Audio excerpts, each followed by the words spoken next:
আরে সবার গয়না যখন পাওয়া যাচ্ছে তোমারটাও পাওয়া যাবে। কোথায় বাচ্চা না তো। আরে দাঁড়াও, আর একটা সুটকেস তো খোলা বাকি আছে নাকি? ওটা দেখো, ওর মধ্যে আছে নিশ্চয়ই।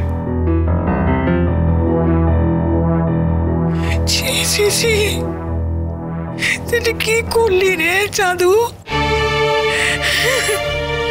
এত খারাপ কাজ তুই করতে পারলি? আমি তোকে বিশ্বাস করেছিলাম, তোকে বিশ্বাস করে অন্য সবার বিরুদ্ধে গেছলাম আমি। তুই আমার গয়না চুরি করলি আমারই গয়না।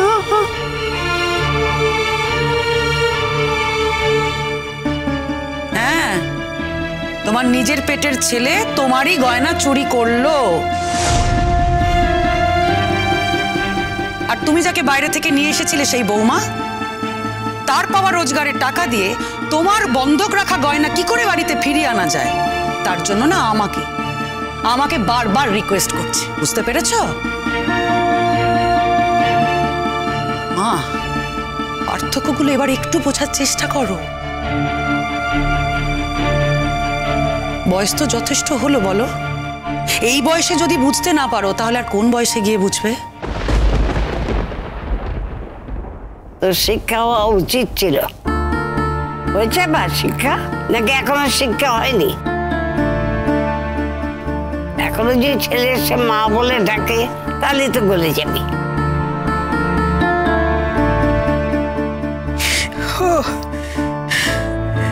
নিজের পেটের ছেলেকে বিশ্বাস করা কি পাপ নাকি গদি?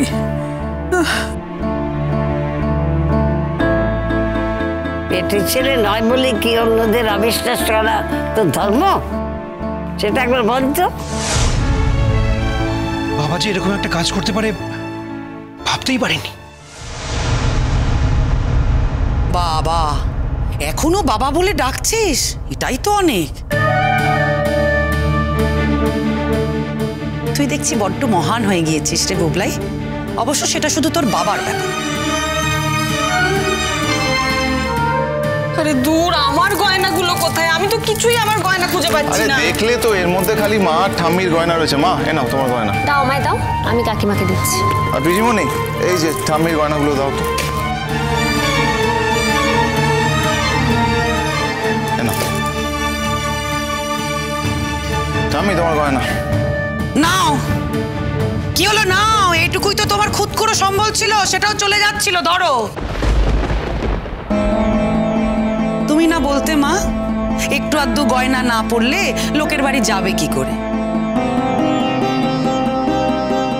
তা সেটুকুও তো শেষ করে দিচ্ছিল তোমার।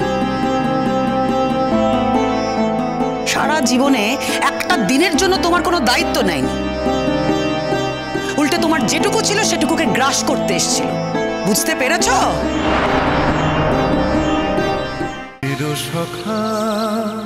চিরসখা, সোম থেকে রবি প্রতিদিন রাত ৯টায় স্টার জলসায় ও জিও হটস্টারে।